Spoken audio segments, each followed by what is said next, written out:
बेटा एंथैल्पी में कौन कौन सी हो गई थी? Enthalpy of formation, combustion, neutralisation, atomisation, ये सारी एंथैल्पी। ठीक है, अब इनसे रिलेटेड क्वेश्चंस कौन से आएंगे? तो वो दो हेडिंग लॉज से होते हैं। ठीक है, लॉज ऑफ थर्मोकेमिस्ट्री। जैसे थर्मोडायनेमिक्स के 3 लॉ हैं या 4 लॉ हैं, वैसे थर्मोकेमिस्ट्री के भी 2 लॉ हैं। Laws of thermochemistry. बेटा पहला थर्मोकेमिस्ट्री का लॉ था, that is named as Laplace and Lavoisier law. Laplace and Lavoisier या लेवोइसर लॉ। ठीक है, लैप्लॉस एंड लेवोइसर लॉ में क्या कहा गया है बेटा कि अगर कोई एक रिएक्शन ये दे रखी है, रिएक्टेंट से प्रोडक्ट, और जो भी नाम है रिएक्टेंट का आर, प्रोडक्ट की, और इसका delta H let suppose plus whatever the value 50 kilo joule है, मान लेते 50 किलो जूल पर मोल। तो प्रोडक्ट से रिएक्टेंट अगर इसी रिएक्शन का डेल्टा एच देखेंगे तो वो होगा -50 kilo joule per mole. What is लैप्लॉस और लेवोइसर लॉ? क्या हो गया बेटा ये लॉ कि अगर कोई रिएक्शन आप रिवर्स कर दोगे तो जो डेल्टा एच यानी एंथैल्पी है उसका मैग्नीट्यूड तो वही रहेगा, सिर्फ खाली क्या चेंज हो जाएगा? Sign change. यानी किसी रिएक्शन को जब हम रिवर्स करते हैं तो डेल्टा एच की वैल्यू वही रहती है, बस द प्रोसेस जो है, पहले अगर एंडोथर्मिक था अब वो क्या हो जाएगा? एक्सो। पहले एक्सो था तो वो एंडो। कहने का मतलब है कि फॉरवर्ड डायरेक्शन का रिएक्शन का जो पाथ होता है, बैकवर्ड का भी वही पाथ होता है। फॉरवर्ड और बैकवर्ड सेम पाथ से चलती है, तो इसीलिए ये वाली वैल्यू रिएक्टेंट और प्रोडक्ट जो डिफरेंस है वो वही रहता है। बस अंतर क्या आता है, एक बार हम ये अगर रिवर्स की तरफ देख रहे हैं तो हम ये प्रोसेस एक्सोथर्मिक और एक बार एंडोथर्मिक कह सकते हैं। पूरा क्लियर है?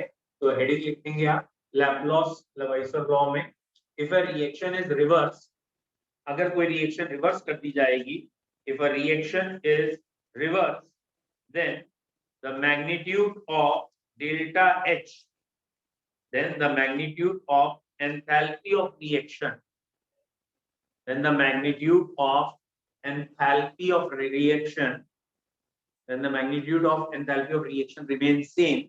बेटा enthalpy तो वही रहेगी, then the magnitude of enthalpy of reaction remains same, but its sign reverse या changes, its sign changes.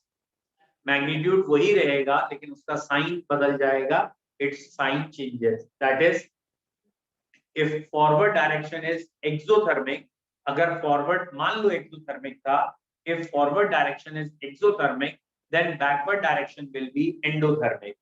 अगर फॉरवर्ड एक्सोथर्मिक था तो बैकवर्ड एंडोथर्मिक होगा। If forward direction is exothermic then backward direction will be endothermic. अगर forward exothermic था तो backward endothermic होगा। ठीक है, इसका मतलब क्या आ रहा है? इसका मतलब क्या आ रहा है, लिखते हैं नेक्स्ट लाइन से, both forward and backward direction proceeds with same path. Both forward and backward direction proceeds by same path, एक ही पाथ से वो चलेगी। Both forward and backward direction proceeds by same path, एक ही पाथ से चलते हैं, इसीलिए अगर एक एंडोथर्मिक है तो दूसरा एक्सोथर्मिक होगा। बस अंतर क्या आएगा? एंडो और एक्सो का, लेकिन वैल्यू में कोई भी अंतर। पहला क्लियर है? एक एग्जांपल कोई भी ऐसा लिखो कि अगर फॉरवर्ड डायरेक्शन ये +80 है या 50 है तो बैकवर्ड माइनस है। प्लस का मतलब एंडोथर्मिक होता है, माइनस का मतलब exothermic. Done?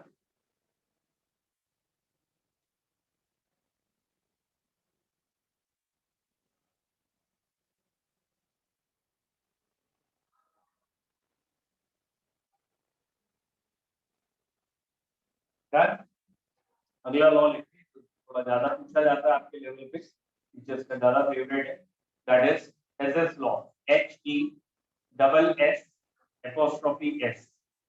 Hedges law, generally Hess law कह भी देते हैं। Hess law, HESS।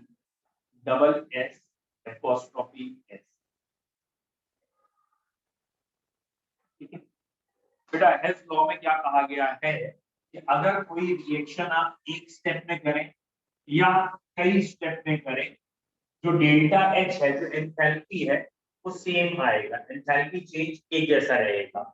जैसे आपने कोई एक रिएक्शन ये लिखी है C+O2 इक्वल टू CO2, मान लो इसका एंथैल्पी चेंज है -393 किलो कैलोरी पर मोल, मान ले। तो अगर किसी ने ये रिएक्शन दो स्टेप में कर दी कि पहले हाफ O2 से रिएक्ट करके ये बनाया, फिर अगले स्टेप में हाफ O2 और रिएक्ट किया, फिर ये बना, यानी ओवरऑल दोनों स्टेप को अगर हम जोड़ें तो यही बन जाएगा। Is it clear? अगर आप दोनों स्टेप को जोड़ोगे तो ये कट जाएंगे, ये दोनों जोड़ के 1 हो जाएगा, ये सी है, सी। तो अगर इस स्टेप का डेल्टा है, थोड़ी देर के लिए रैंडम वैल्यू ले रहा हूँ, -300 है, तो इस स्टेप का वैल्यू गारंटेड -93 होगी, जिससे जोड़ेंगे तो यही वैल्यू आ जाएगी। तो what is SS law? SS law क्या कह रहा है? कोई रिएक्शन एक स्टेप में करो या कई स्टेप में करो, डेल्टा एच की वैल्यू सेम आएगी। अगर रिएक्टेंट और प्रोडक्ट सेम है तो डेल्टा एच की वैल्यू क्या आएगी? पॉइंट समझ में आया? आया? एसएस लॉ क्या है बताओ?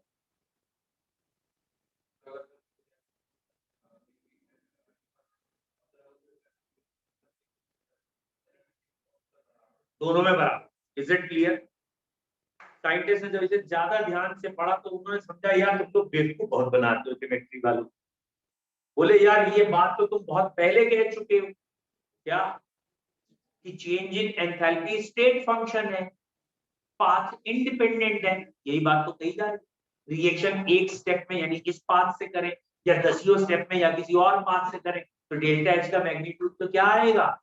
सेम। तो अल्टीमेटली आप कहना तो यहाँ यही चाहते हैं कि delta H is a state function. बोले यार यही बात कह दी कि डेल्टा एच क्या है? स्टेट फंक्शन है, पाथ पे डिपेंड नहीं कर रहा। तो बोले अब कल को एक और नया लॉ बनाना होगा कि डेल्टा ई भी है, जितने भी स्टेट फंक्शन है सबके लिए ये बात लगेगी लगेगी। वही समझ में आ रहा है। फिर उन्होंने और पढ़ के देखा, रिसर्च करके देखा, बोले यार फिर तुमने बेवकूफ बनाया। ये वाली बात तो फर्स्ट लॉ ऑफ थर्मोडायनेमिक्स है। ध्यान से देखो, फर्स्ट एलटीडी है नहीं है। What is first law of thermodynamics? Energy can neither be created nor be destroyed, it can convert from one form to other form energy. तो यहाँ पे कोई बात तो है कि रिएक्शन एक स्टेप में की या कई स्टेप में की, एनर्जी के चेंजेस बराबर आए। क्यों? ना तो एनर्जी बनाई जा सकती है ना ही डिस्ट्रॉय की जा सकती है, तो ओवरऑल एनर्जी का सम हमेशा क्या रहेगा? कांस्टेंट। तो वही बात तो गई। बोले तुमने फर्स्ट लॉ को घुमा के पहले ये कहा था ये स्टेट फंक्शन है, आज तुमने उसी को घुमा के बता दिया एसएस लॉ है। बोले आइंदा तुम लोग लॉ मत बनाना। इसीलिए केमिस्ट्री में दो ही लॉ है, थर्मो केमिस्ट्री के। कौन से दो लॉ हैं? पहला लैप्लॉस एंड लवॉइसर लॉ और दूसरा और कोई लॉ नहीं। बोलो क्लियर है? लिख लो, हेडिंग है हेल्स लॉ। लिख लीजिए, change in enthalpy for a reaction, change in enthalpy for a reaction is independent. Change in enthalpy for a reaction is independent on the path or number of steps of a reaction. Change in enthalpy of a reaction is independent on the path or the number of steps. ठीक है? path or number of steps. Next line से लिखते हैं, whether a reaction is done in a single step, whether a reaction is done in single step or whether a reaction is done in single step or many steps, the enthalpy change will be same. Whether a reaction is done in single step or many steps, the enthalpy change will be same. जैसे next line लिखें, delta H या change in enthalpy is a change in enthalpy is a path function. change in enthalpy is a path function. ये गलत है। क्या है? State function. सही लिखना होगा आपको। तो अगर आपने पाथ फंक्शन लिखा है तो 5 वर्ड काट दो, पाथ की जगह स्टेट लिख दो। एक झापड़ भी मान लेना अपने आप, ठीक है, मुझे पता लग जाए किसने गलत लिखा है। नहीं, अपने मारना, पड़ोसी के नहीं, ठीक है। कहीं ये नहीं बोले तुमने खाली झापड़ मारने के लिए कहा था, पड़ोसी के मार दिया, ठीक है, ये नहीं करना। अपने झापड़ मान लो तो पता लग जाए। Is it clear? तो इतनी देर से समझा रहे थे तो मुझे समझ में नहीं आ रही थी, क्या लिखा है तुमने? काहे लिखा था पांच? अच्छा, एक ने भी नहीं बात मानी। मैंने कहा जिसने गलत लिखा झापड़ मार लेना अपने, एक ने भी।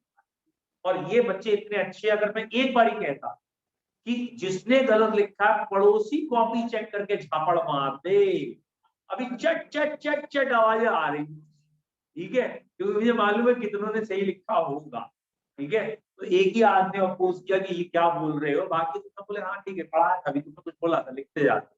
गलत बात है बेटा, ध्यान दीजिए। एग्जाम्पल लिख लिया है। अच्छा, पूरा पॉइंट कर लीजिए। Change in enthalpy is a state function and it is application of this law of thermodynamics. It is application of this law of thermodynamics. Law of thermodynamics को short form में LTD लिख देते हैं हम, limited जैसे लिखा जाता है। This is application of this law of thermodynamics. या it is application of this law of thermodynamics. दो बारी this लिखा हुआ अच्छा नहीं लगता ना, तो it is application of this law of thermodynamics. ठीक है बेटा, लिख लिया है, क्लियर है? क्या लिखो है, पढ़ो। फर्स्ट लॉ लिखा, दिस लॉ लिखा, सच बोलना। कई लोग कह रहे हमारे मन में तो बहुत कुछ है। चलो भैया, फर्स्ट लॉ ही लिखिएगा, दिस लॉ मत लिख दीजिएगा। अगर आपने दिस लॉ लिखा है तो सही कर लीजिए। It is application of first law of thermodynamics. अब इससे ना हमें सारे न्यूमेरिकल, जो हम न्यूमेरिकल आज कराने जा रहे हैं वो हेजेस लॉ पे बेस्ड है, फर्स्ट लॉ ऑफ थर्मोडायनामिक्स पे बेस्ड। आपको बस दिमाग में क्या रखना है कि ये पाथ इंडिपेंडेंट है। What is the meaning of path independent? अगर कोई रिएक्शन आपको दो स्टेप में दिख रही और इन दोनों स्टेप को तुमने जोड़ा और जोड़ने में ये इक्वेशन बन रही है, ठीक है, तो इसका मतलब ये रिएक्टेंट और ये प्रोडक्ट, ये इसके पाथ, इससे मतलब नहीं है पाथ 2 है, 4 है, 6 है। इन दोनों की वैल्यू जोड़ के, अगर इन दोनों रिएक्शन को जोड़ के अगर ये रिएक्शन बन रही है तो इन दोनों वैल्यू को जोड़ के इसकी वैल्यू आएगी। Is it clear? चलिए एक एक करके क्वेश्चन स्टार्ट करते हैं। पहले हम एकदम बेसिक हलवा क्वेश्चन जिसे कहते हैं ना, लोएस्ट लेवल से स्टार्ट करते हैं। बेटा पहला क्वेश्चन, एंथैल्पी ऑफ कंबशन। बेटा आपको कई बार बताया है, आप ऐसे शॉर्ट में लिख सकते हैं, delta HC, that is enthalpy of combustion.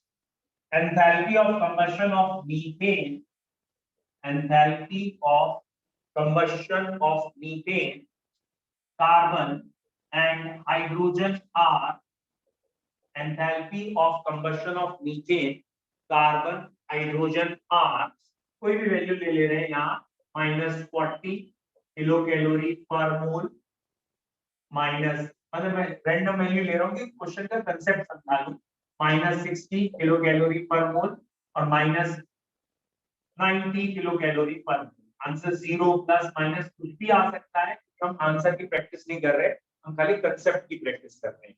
Respectively में वैल्यू दे रखी है, इन सब की values. Enthalpy of combustion of methane, carbon and hydrogen are these, ठीक है। Calculate enthalpy of formation of methane, enthalpy of formation of methane, ये बताइए। Calculate enthalpy of formation of methane.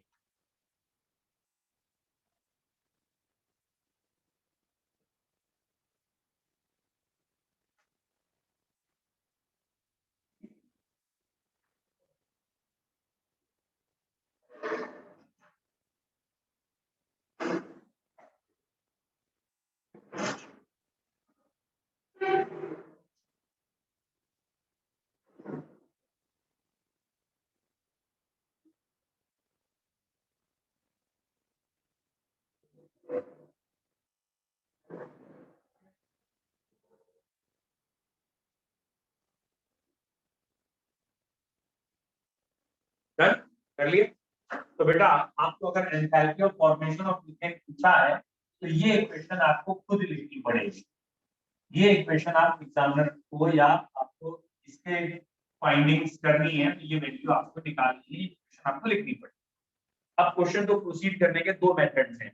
Method first, आपको ये जो तीन इक्वेशन गिवन है इन सबको आप डिटेल लिख के देखें और इन सबकी डिटेल क्या आ रही है। कंबशन था तो C plus O2 gives you CO2 और ये रहा इसका डेल्टा H कितना, ठीक है।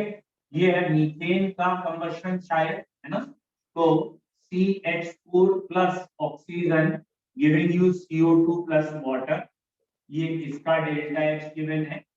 ये है हाइड्रोजन का कंबशन तो H2 plus half O2 giving you H2 और ये इसका डेल्टा H गिवन। इन तीनों की मदद से ये इक्वेशन बना है। It is a common sense कि आप ये तीनों जब जोड़ें तो ये इक्वेशन बन जाए। दैट मींस जोड़ने के बाद आपको कार्बन तो चाहिए होगा। कहाँ चाहिए? रिएक्टेंट में। किस इक्वेशन से तुम्हें कार्बन मिल रहा है? सेकंड। तो फर्स्ट सेकंड थर्ड ये नाम दे दिए। सेकंड इक्वेशन में मुझे कार्बन दिख रहा है, रिएक्टेंट में चाहिए, रिएक्टेंट में दिख रहा है, 1 मोल चाहिए, 1 मोल दिख रहा है। तो सेकंड इक्वेशन को भूल के भी डिस्टर्ब नहीं करना। क्यों? क्योंकि अगर तुम इसे 2 से मल्टीप्लाई या कुछ करोगे तो ये ट्वाइस कार्बन हो जाएगा, फिर बाद में बैलेंस करते फिरोगे। तो बेहतर है सेकंड इक्वेशन जो भी है उसे एज इट इज रख देंगे, ठीक है। सेकंड इक्वेशन को एज इट इज रखेंगे। नाउ हाइड्रोजन कहां से मिल रहा है? हमें रिएक्टेंट में चाहिए, रिएक्टेंट में मिल रहा है, लेकिन हमें फाइनली चाहिए 2 मोल और हमारे पास है 1 मोल। तो जो थर्ड इक्वेशन है उसको 2 से मल्टीप्लाई करें। क्यों करेंगे मल्टीप्लाई? क्योंकि डेल्टा H एक एक्सटेंसिव प्रॉपर्टी है और बैलेंसिंग बदलने पे या जहां पे भी डबल होगा सिंपल अलजेब्रा फॉलो करके डबल। अब हमें मीथेन चाहिए, किस इक्वेशन में मिल रहा है? फर्स्ट। तो मीथेन हमें चाहिए प्रोडक्ट में और हमें दे रखा है काय में? रिएक्टेंट। यानी फर्स्ट इक्वेशन को उल्टा करना है और आप समझ चुके हैं फर्स्ट इक्वेशन को उल्टा करने का मतलब उसका साइन चेंज करें, नंबर चेंज नहीं करे। और इसके बाद ये तीनों वैल्यूज जोड़ दें। एक बार करते हैं हमने क्या किया, ध्यान से देखना हमने क्या किया। हमने इसे ऐसे का ऐसे ही रह दिया, इसे 2 से मल्टीप्लाई किया तो मैं मल्टीप्लाई कर रहा हूं यहाँ 2 से। इसे रिवर्स किया यानी CO2 और वाटर इधर लिख दूंगा मैं और इधर लिख दूंगा मीथेन और ऑक्सीजन। और इसके बाद मैंने कहा तीनों को ऐड करो और जैसे इसे रिवर्स किया तो ये प्लस हो गया, इसे 2 से मल्टीप्लाई किया तो ये 180 हो। अब मैंने कहा तीनों को ऐड करो तो यहाँ क्या क्या कैंसिल हो रहा है? ये O2 ये O2 2 O2 हो गए कैंसिल हो गए, ये CO2 कैंसिल हो गए, ये 2 वाटर कैंसिल हो गए। बचा क्या? लेफ्ट हैंड साइड कार्बन और 2 हाइड्रोजन बचे ये और राइट हैंड साइड CH4 बचा ये। समझ में आ रहा है? यानी जो हमने काम किया उससे यही इक्वेशन बन रही है। इसका मतलब डेल्टा H सिंपली जोड़ दीजिए। सेकंड का डेल्टा H -60 था, थर्ड का डेल्टा H 90 था और 90 को 2 से मल्टीप्लाई किया था तो ये -180 हो गया। फर्स्ट का डेल्टा H -40 था, रिवर्स करने के बाद माइनस माइनस के बाद +40 हो गया और ब्रैकेट ओपन करने में ये आंसर आ रहा है 240 -40 शायद, है ना। तो -200 जो भी यूनिट है वो लिख दीजिएगा। बोलो बेटा कोई डाउट? मेथड 1 क्लियर है। पहला तरीका ये था कि आप इसको ऐसे सॉल्व कर सकते। कर लिया है? हाँ लिख लीजिए। फिर अब इसको सेकेंड मेथड से भी बताऊंगा मैं आपको, पहले पहले मेथड को लिख लीजिए।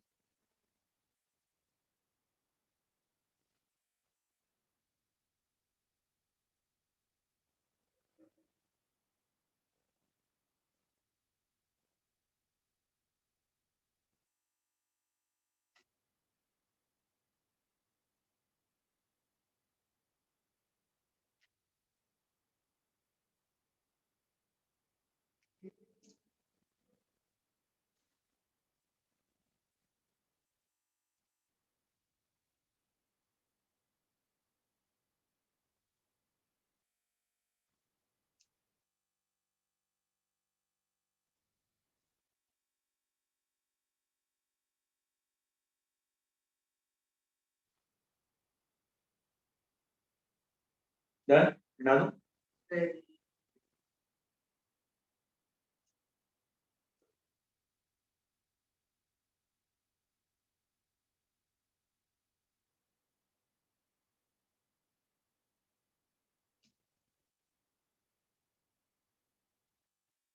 सेकेंड मेथड बताया जाए।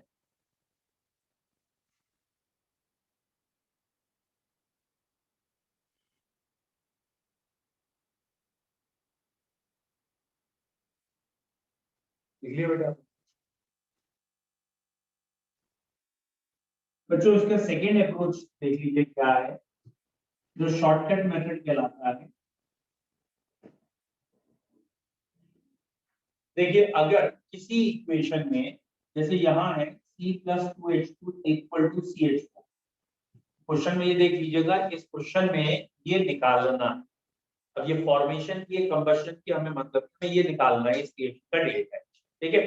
और इसमें हमें इन तीनों टर्म्स का, यानी जितने भी टर्म्स दे रखे हैं सबका एंथैल्पी ऑफ कंबशन गिवन है। अगर हमें बाकी सारे टर्म्स का एंथैल्पी ऑफ कंबशन गिवन है तो रिएक्शन का जो डेल्टा H होगा वो होगा summation enthalpy of combustion of reactant minus summation enthalpy of combustion of product. ध्यान रखना ये उल्टा फॉर्मूला है, तो आपको पिछली बार बताया होगा वो प्रोडक्ट माइनस रिएक्टेंट होगा, जो आपको एक बार पहले अगर बताया होगा तो वो P माइनस R था, प्रोडक्ट माइनस रिएक्टेंट, लेकिन वो था जब हर चीज का फॉर्मेशन गिवन है। इस समय हर चीज का क्या गिवन है, कंबशन। फॉर एग्जांपल अब ये देखो कितनी जल्दी हो जाएगा कि यहाँ हमें इसका कंबशन मालूम है, इसका भी, इसका भी।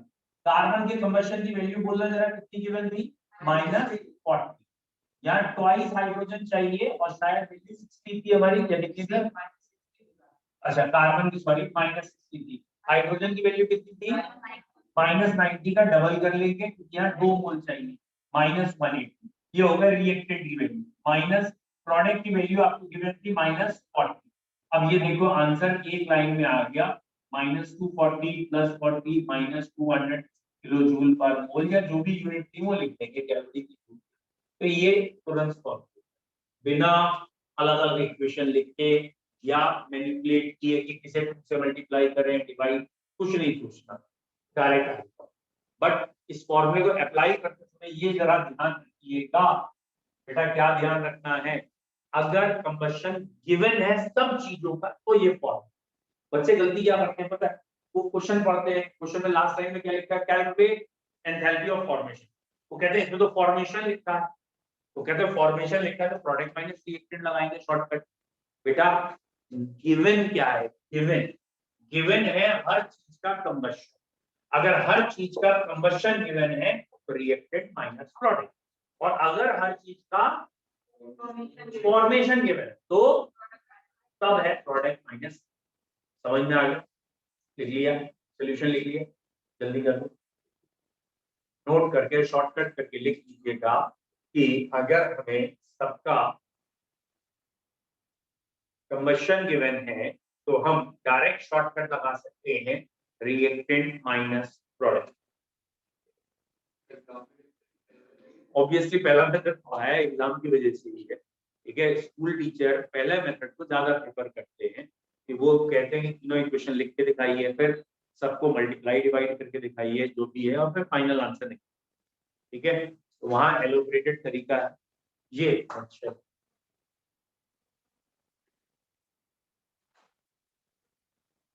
जब ऑब्जेक्टिव अप्रोच थी फर्स्ट टर्म में तो आप ऐसे निकाल देते तो चल जाता, लेकिन अब सब्जेक्टिव अप्रोच है, अब आपको शो ही करना पड़ेगा फर्स्ट मेथड।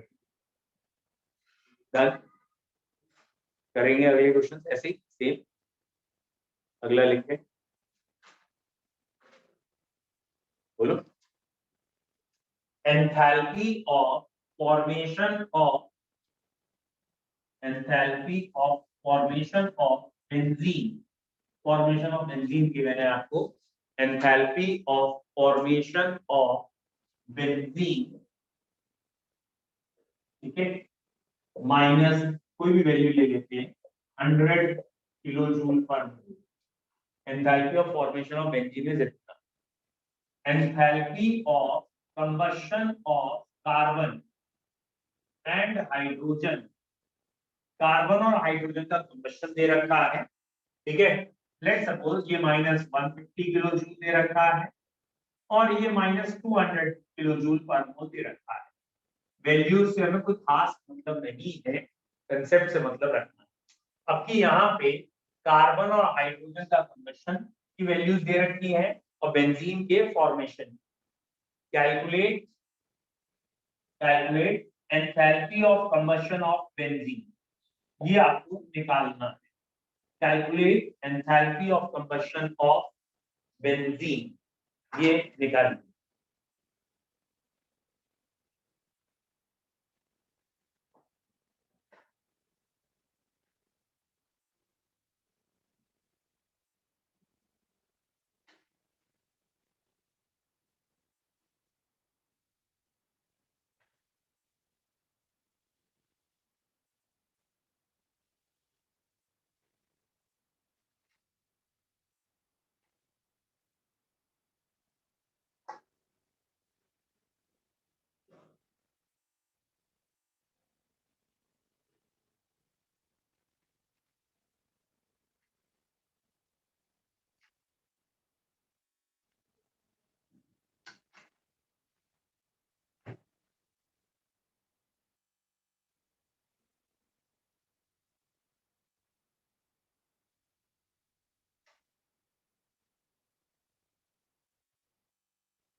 मैंने आपको पहले कहा था कि फॉर्मेशन कंबशन की इक्वेशन आपको खुद लिखनी पड़ेगी एग्जाम में। चलिए, ये है कंबशन ऑफ बेंजीन।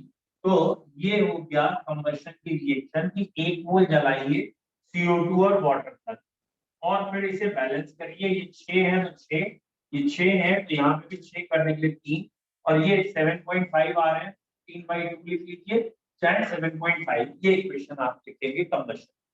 अब आपको बात करनी है फॉर्मेशन। बेटा, फॉर्मेशन का मतलब एक मोल कंपाउंड बनाओ अपने एलिमेंट से, वो भी नेटिव स्टेट से। तो एक मोल बेंजीन बनेगी अपने एलिमेंट इन नेटिव स्टेट से। ऐसे ही ये था कंबशन ऑफ कार्बन, तो ये हो गया C+O2 CO2, और ये है कंबशन ऑफ हाइड्रोजन, तो H2 + half O2 giving to H2O। और ये इनकी वैल्यू है। अब आपकी ये रिक्वायर्ड इक्वेशन है, और इस रिक्वायर्ड इक्वेशन को किन तीन से सॉल्व करना, पहले आप खुद कर लीजिए फिर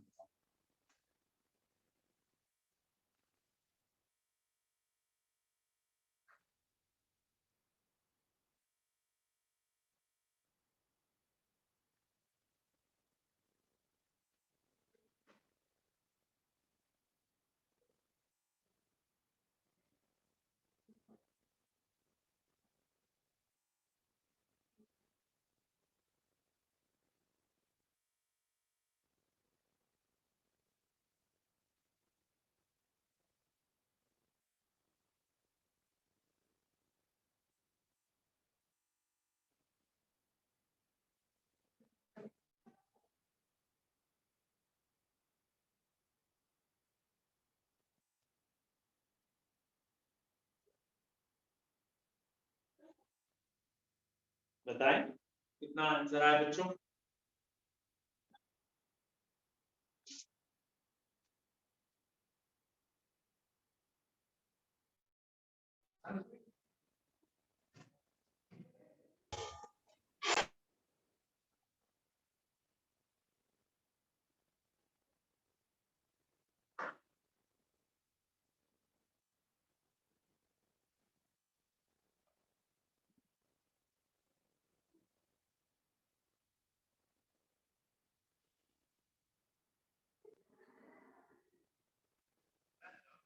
हाँ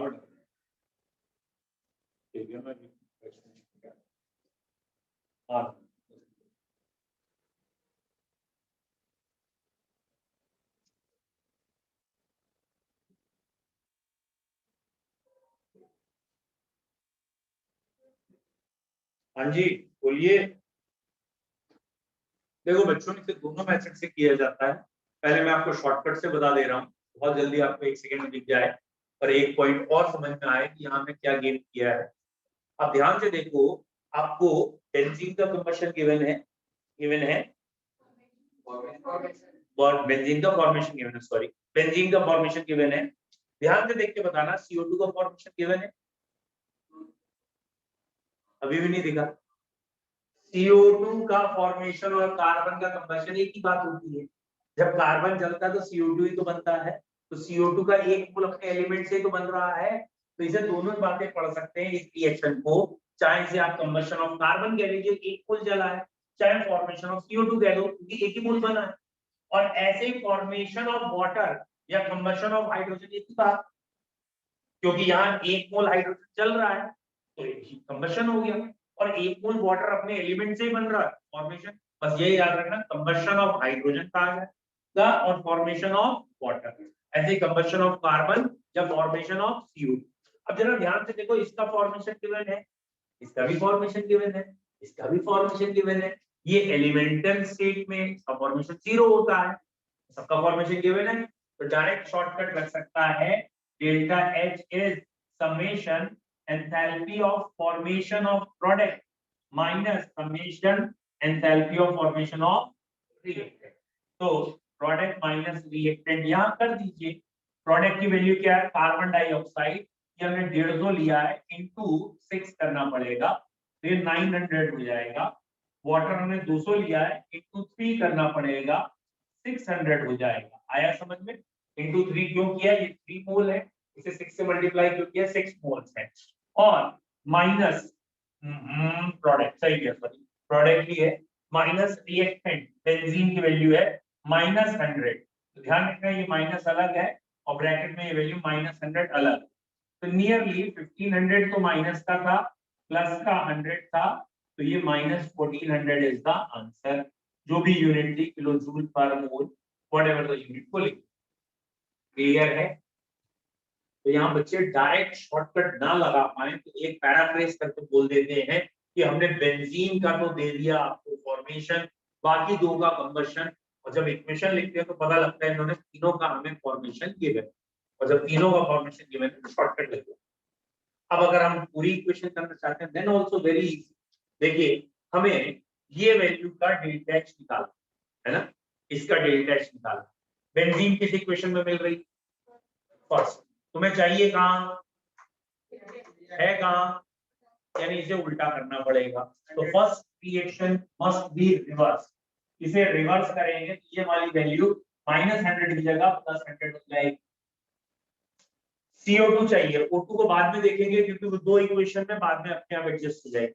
अब बताओ CO2 कहां चाहिए हमें, CO2 हमें चाहिए प्रोडक्ट, हमारे पास कहां है रिएक्टेंट, हमें चाहिए कितने मोल, 6 है, कितने मोल 1, 6 से मल्टीप्लाई होगा तो 6 हो जाएगा। तो सेकंड वाली इक्वेशन को मल्टीप्लाई बाय 6 करेंगे तो ये -900 हो ही जाएगा। थर्ड वाली इक्वेशन यानी वाटर, वाटर हमें कहां से मिल रहा है, यहां से, हमें कितने मोल चाहिए 3, हमारे पास कितने हैं 1, और प्रोडक्ट में ही है तो 3 से मल्टीप्लाई करेंगे तो 3 मोल आ जाएगा, यानी 600 है। तो ये दोनों वैल्यू माइनस में रहेगी, ये वाली वैल्यू प्लस में हो जाएगी, दोनों को जोड़ दोगे आंसर। Is it clear? बोलो। हाँ आ जाएगी, अब करके देखो, मैं देखो यही करते रहूं, 1 सेकंड लगेगा। ये मैंने 3 से मल्टीप्लाई किया तो ये 3 आया, ये 3/2 आ गया, और 3 से मल्टीप्लाई करने में ये भी 3 आ गया, ठीक। ये 6 से मल्टीप्लाई किया तो 6 आया, 6 आया, और ये भी 6। Any doubt? अब मैंने इसे तो खाली रिवर्स किया तो यहाँ माइनस लिख दिया। बोल बेटा क्लियर है? अब अगर आप चेक करो तो ये माइनस लिखा है तो ये तो उधर जाके प्लस, ये 6 का है बेटा माइनस का, और ये 6 का आएगा प्लस का, कट गया। ये हाइड्रोजन 3 काय का है माइनस का, और ये 3 काय का प्लस का, कटे। ये 6 है प्लस का और 1.5 प्लस का, तो ये 7.5 हो गया। ये देखो 7.5 भी तो है प्लस का, ये भी वही है। और ऑब्वियसली ये 6 CO2 है, 3 वाटर है, सब कुछ अपनी जगह। यही क्वेश्चन है, पूरा क्लियर है बेटा। अब इस साल तो तुमने नहीं, ठीक है, हम अगले साल पढ़ाएं, तुमको अगले साल मिलना, ठीक है। 31st ऑफ फर्स्ट की आपकी रहेगी छुट्टी, सेकंड को इस बार इसमें संडे रखा, ठीक है। तो अब आप थर्ड को क्लियर है, मतलब तारीखें ही बदल रही है यार। और अब ऐसी चीजों को कोई पार्टी मांगे, पता क्या कहेगा आदमी, तुम ये कैलेंडर फॉलो करते हो, हमारा तो नया साल आया है नहीं, हमारा नया साल मार्च में होता है, तो मतलब कहते हैं ना इंडियन कैलेंडर, हिंदू कैलेंडर मार्च में शुरू होता है। बट मैं ऐसी बातें नहीं करता, ऐसा क्यों? क्योंकि अगर मार्च में कैलेंडर हमारे शुरू होता है, तो रोज जब हम तारीख लिखते हैं आके, तो ये वाली तारीखें इंग्लिश तारीखें क्यों लिखते हो? तो रोज आके वही लिखा करो, संवत ये सन ये, हिंदी वाला तो लिखते नहीं, तो वो तो सीधा बहाने होते हैं पार्टी ना देने, नहीं है। बट ठीक है, जब आप आएंगे नए साल में तो उसको नए तरीके से ही सेलिब्रेट करेंगे, डोंट वरी, मतलब वो गुड विशेस के लिए ही होगा खाली। Thank you sir.